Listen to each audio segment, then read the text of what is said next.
Greetings, friends. This is Steve Dupuie for the Bible News Prophecy Program with Dr. Bob Thiel.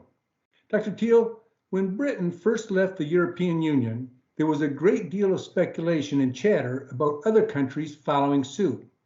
However, I haven't heard too much about this in the news lately. Are any countries still considering leaving the EU today?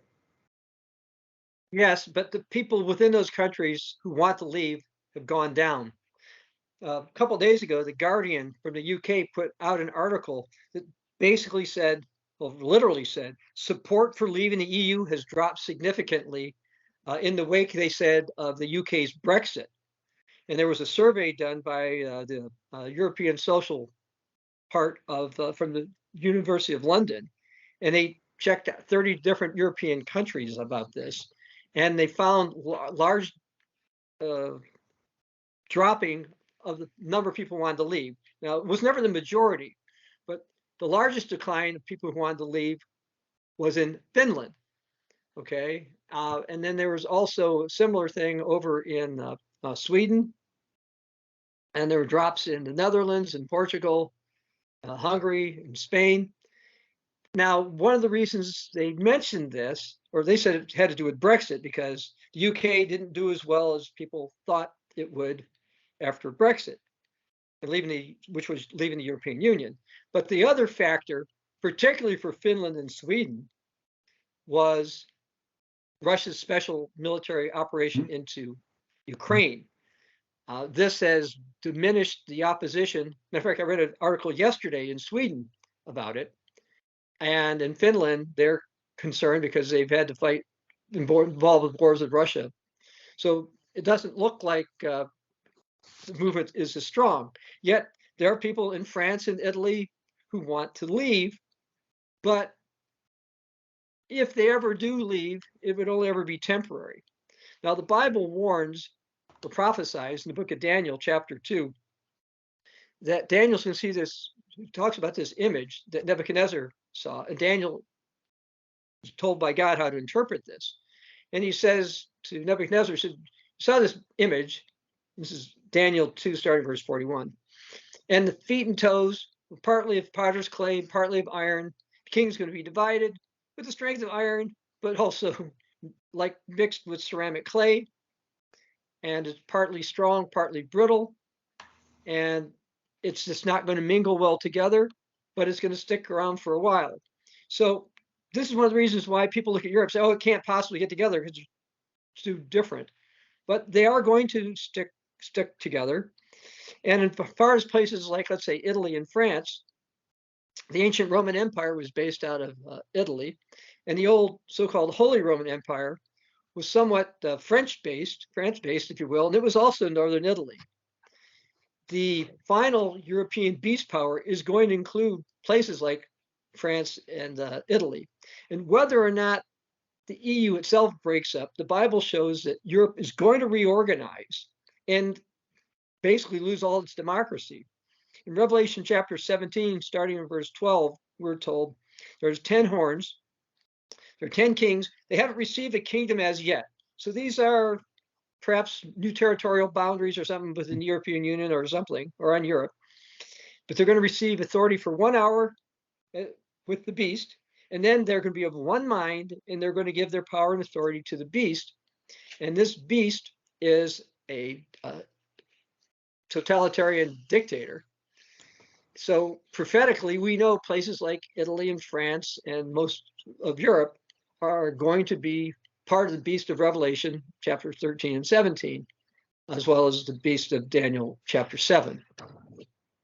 Well, if France is considered to be an Israelite nation, why would they be part of the Holy Roman Empire?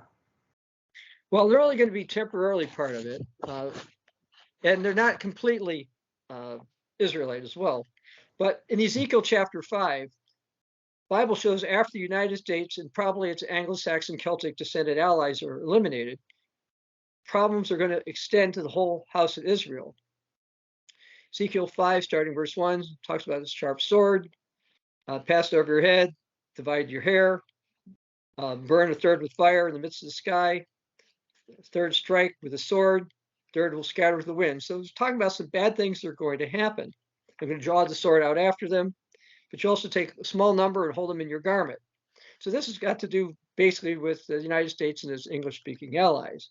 This is, it says, then from there a fire will go out into all the house of Israel. So after this happens to the United States and Britain and UK, well, I said UK, Canada, Australia, New Zealand, the fire is going to go into all the house of Israel, and that's going to include France. Again, some have wondered if the Israelite-descended nations could be part of the final European beast power, but history shows that places like France and Luxembourg and we're all part of the old so-called Holy Roman Empire. So yes, they will be affected again. Well, the fact that there is a second fire that will go out into all the house of Israel would seem to prove that the current nation called Israel, consisting primarily of Jews, does not represent all the house of Israel. Other than France, what nations might be affected by the fire that goes out to all the house of Israel? Well, those who have an Israelite descent. And by the way, we have a free book online about lost tribes that the people go on the links from BibleNewsProphecy.net they can find. So, but to summarize, this would include places like Sweden, Finland, Belgium, the Netherlands, Switzerland, Norway, Denmark, and probably also Luxembourg. The fact is that at least parts of these lands were parts of the beast in Daniel chapter 2, as well as in Daniel chapter 7. So that suggests that they will, at least for a time, be part of this. In Daniel chapter 7, starting in verse 2, he saw a vision and saw 4 winds stirring up the great sea, and 4 beasts came out. First was like a lion, and then there were other ones. Second was like a bear. Then there was the third like a leopard. And then he saw this other one. Fourth beast, dreadful and terrible, exceedingly strong. It had huge iron teeth. It was devouring, breaking it in pieces, and trampling the residue under its feet. It was different from all the beasts that were before it, and it had 10 horns. Is there any connection to this vision of Daniel in chapter 7 and Nebuchadnezzar's dream described earlier in chapter 2 of the book of Daniel? Yes, but I mentioned about the Great Sea. Now, that Great Sea that bordered the ancient lands of Israel is the Mediterranean Sea. And that's the sea that Daniel was referring to. And the ancient Roman Empire controlled the Mediterranean Sea from both the top all the way around it. Now, the Bible shows eventually that the final European beast power will control both the north and the south as well. Right now, Europe's got the north part, but the Bible talks about a European leader called the King of the North who's going to go against the King of the South and basically end up with a southern part as well. Now, despite false claims by some, the King of the North is not power like Russia, which does not border the Mediterranean Sea, but Europe that does.